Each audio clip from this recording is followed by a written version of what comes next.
Seems Tyr really liked to travel. Tyr believed the mind, not might, was key to preventing war and chaos. And he also knew visiting other cultures would give him perspective staying in one place could not. Look at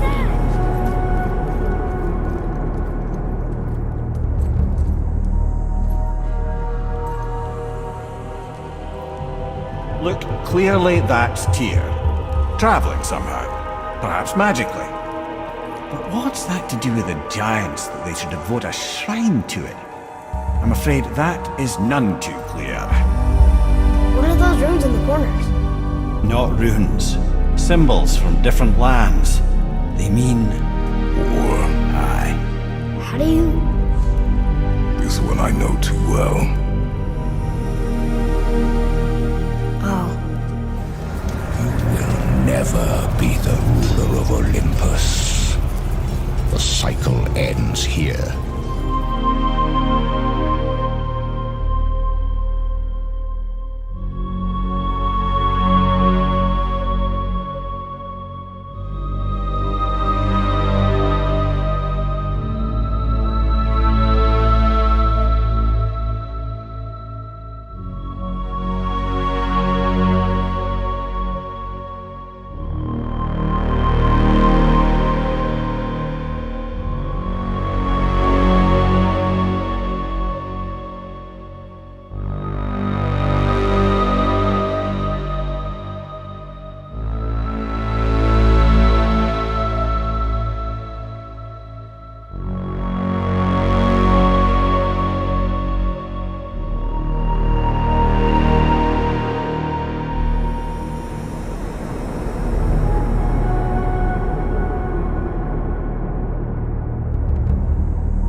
We had worked out a different story and a different ending that I still think would have been cool. But the high level was basically you kill Zeus in the first couple of minutes of God of War 3.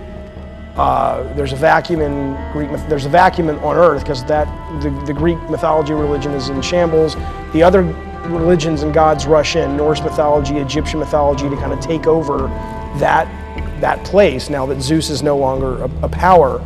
And it really becomes sort of a mashup of Greek and Egyptian and Norse mythology, where Kratos kind of gets to journey to all these other locations. But ultimately, he ends up getting all the gods to fight amongst themselves, thus ignoring man on Earth. And the way Kratos realizes that you kill gods with finality is that you get people to stop believing in them. So as the gods have ignored man, man begins to turn away from the gods, and that's how Kratos kills all of the gods. And now with all of the gods dead, he uses the blades of chaos. We were going to use the 6-axis, and you were slitting your wrist, and that's how he dies. The last scene would have basically been two things. There was two epilogues. One was the sort of the controllable wise men going towards the North Star, indicating that even with all that Kratos has done, man always needs something to believe in, something to aspire to, and sort of it was the beginning of the rise of the new gods that we have today. There was the second epilogue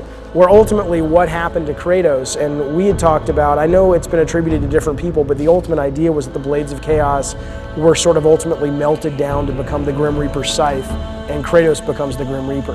And sort of that was sort of the ultimate way, correct, that we had planned on ending the whole God of War. That's the way you planned on ending Well, it. come on, it was in God of War 2 No, too, we had, though. no, we had